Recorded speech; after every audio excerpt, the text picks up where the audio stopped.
السلام عليكم، ازيكم يا بنات؟ عاملين ايه؟ يا رب تكونوا بألف خير. النهارده فيديو جديد. فيديو النهارده انا حابه الاول اشكركم كلكم على الكومنتات والحاجات الحلوه والاسئله الجميله اللي بتسالوهاني، والبنات اللي بتشكرني على الافكار والحاجات. بجد انا مبسوطه جدا، ربنا يخليكم، ويا رب يا رب دايما كده اقدر افيدكم واعمل لكم كل الفيديوهات اللي انتوا بتطلبوها مني. عشان ما اطولش عليكم، النهارده فيديو جديد في سلسله جهاز العروسه. النهارده هصور لكم البيجامات الصيفي. تقدروا كده تشوفوها وتاخدوا منها افكار، وعلى قد ما اقدر لو موجود اسعار اكيد هقولها لكم. بس كده يا بنات، يلا بينا نبدا الفيديو عشان ما اطولش عليكم.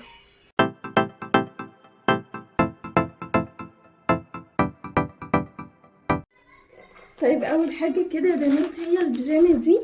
بصوا هي دي كده الوانها، هي كيوت قوي كده، الوانها هاديه ولونها فاتح. انا للاسف مش هقدر افتحها كلها، بس هحاول كده اوريها لكم، لان هي بصوا محطوطه في كيسين عشان ما تتسربش وكده. هو ده كده شكلها يا بنات، هي دي كده الالوان بتاعتها، وده شكل البيجامه كده في اخرها، ونفس الحوار برضو في البنطلون. فللاسف انا مش هقدر افتحها يعني، بس هو ده كده شكلها. دي كده كانت اول واحده. هحاول والله امشي الفيديو بسرعه عشان اوريكم افكار كتير في نفس الوقت. الفيديو مدته كده ما تطولش. دي كده كانت اول واحده يا بنات. البيجامه اللي بعد كده نفس الفكره بتاعتها كده، والخامه بتاعتها ناعمه كده ومش بتحرر. هو ده كده شكلها. عجباني ان هي رقيقه قوي ولونها بينك فاتح جدا، وفيها بس الرسومات البسيطه اللي انتم شايفينها دي. شايفين دي تطريزه كده بسيطه قوي، شكلها حلو جدا في اللبس.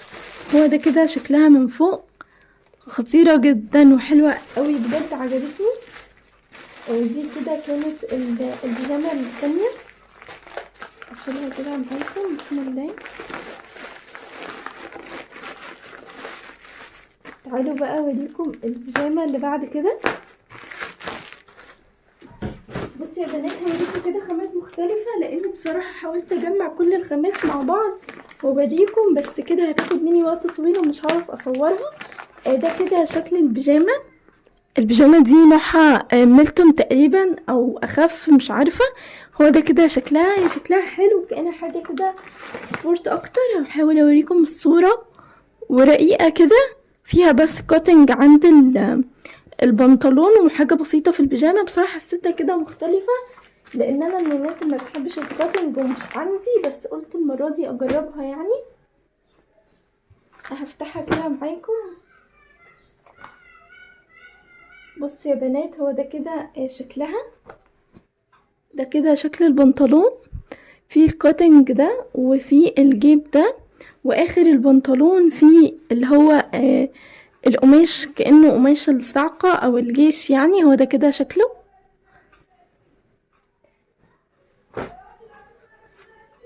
ودي كده البيجامة يا بنات اهي، حلوة جدا. ده كده الجيب بتاعها زي السويت شيرت، وفيها برضو الكاتنج كده. وده شكلها من فوق برضو عند الكم كده.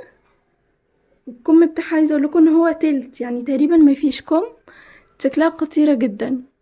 وفيها الكابتشو ده، شكلها حلو قوي ومختلفه كده، عجبتني بصراحه لما شفتها.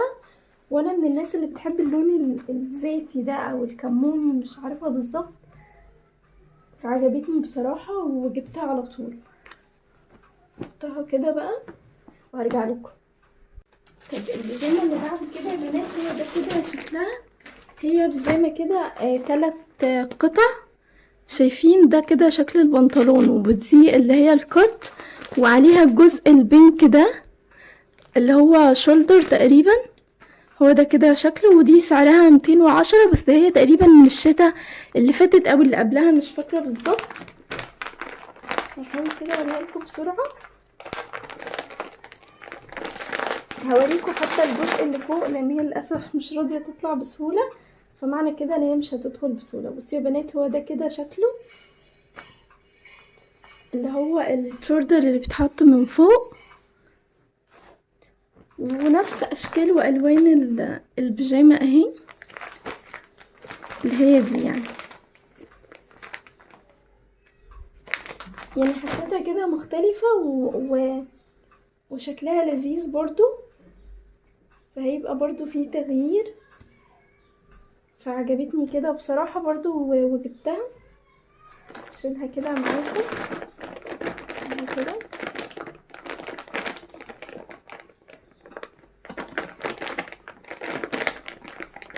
قفلتها كده. طيب دي كده كانت البيجامه يا بنات. تعالوا اوريكم اللي بعد كده. بصوا يا بنات، البيجامه اللي بعد كده هو ده كده شكلها. شكلها بصراحه حلو قوي وعجبني، وانا حسيت ان كل الالوان تقليديه فيها ما عدا البني كان شيك جدا. هحاول كده افتحها لكم. بسم الله.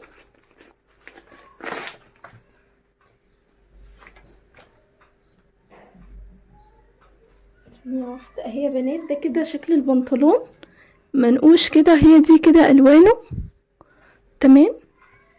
ده كده كان البنطلون، والقماشه بتاعتها اللي هي الطريه دي انا بحبها قوي، تقريبا اسمها جل او حاجه زي دي، فانا بحب الخامه دي قوي. وده كده شكل التوب بتاعها من فوق، هو ده كده شكله. بس كده يا بنات. تعالوا بقى نشيله كده سريعا كده مع بعض.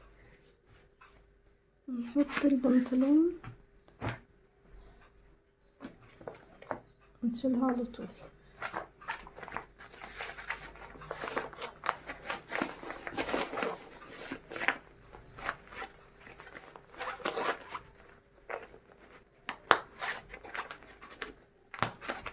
دي يا بنات للاسف مش مكتوب عليها سعر، بس هي بصراحه شكلها حلو قوي وعجبتني جدا. تعالوا بقى اوريكم اللي بعد كده. هي رقيقه كده ما فيهاش اي حاجه بصراحه، عجبتني بس حركه ان هي مفرغه من هنا، فقلت تغيير كده. ده كده شكلها، وانا جبت منها اللون الكحلي. هي مفيش اي فكره بصراحه، بس حبيتها يعني، وحبيت البنطلون الكاروهات يعني. بصوا هو ده كده شكل البنطلون، وهو ناعم قوي قوي قوي.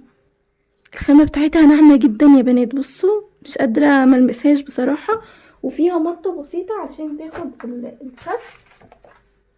وهي هنا عاديه جدا، فيها بس القلب الاستراس ده، والجزء ده كده شفاف زي ما انتوا شايفين، فعجبتني بصراحه. ده كده شكلها، وفيها استك من فوق بيلم كده، فحلوه يعني. حسيتها كده على قد ما هي هاديه، على قد ما هي مش تقليديه. هشيلها كده بقى معاكم. طلع البنطلون كده، وبرضو هقفلها معاكم.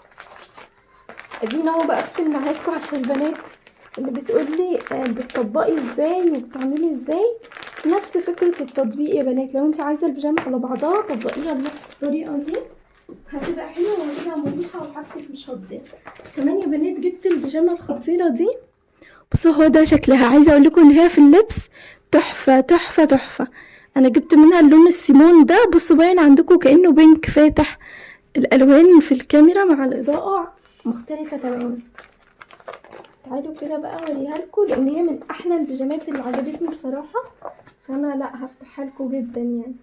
بصوا يا بنات، ده كده شكل البنطلون بتاعها. البنطلون اصلا كانه حاجه كده خروج. عارفين البنطلونات اللي بتبقى خروج قماش كده.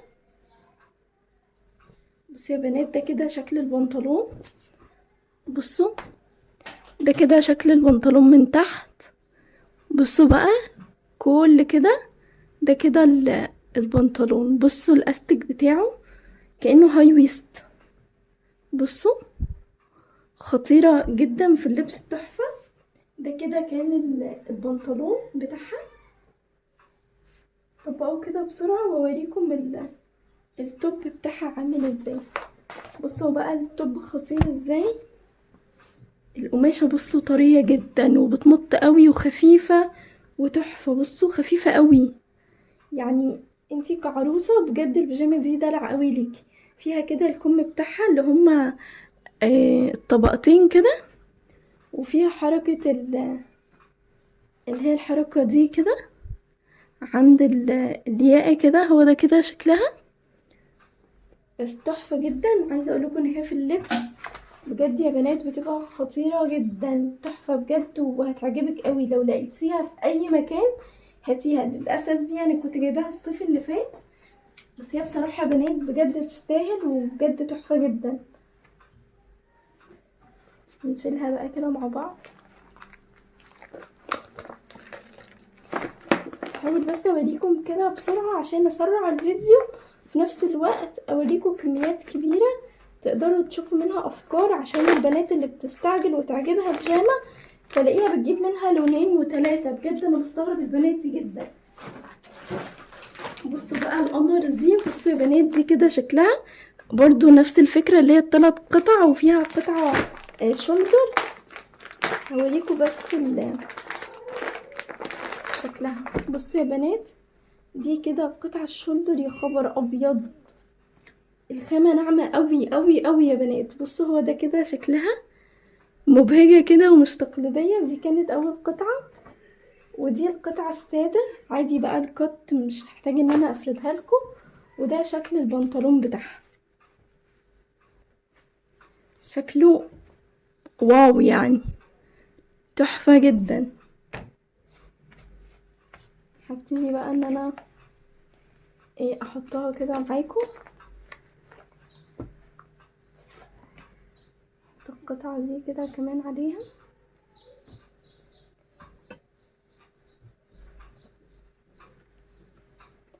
نشيلها بقى كده مع بعض. حاولوا اطبق دي كويس كده وارجع لكم. اخر بيجامه بقى يا بنات هوريها لكم، هي البيجامه دي. بصوا يا بنات، بصوا انا ماسكاها بايد واحده، هي خفيفه جدا وبصراحه بتقسم الجسم قوي. عارفين طبعا النوع ده من البيجامات، فانا بصراحه جبتها كده كنوع من انواع التجربه، يعني انا قلت اجربها بس مش اكتر.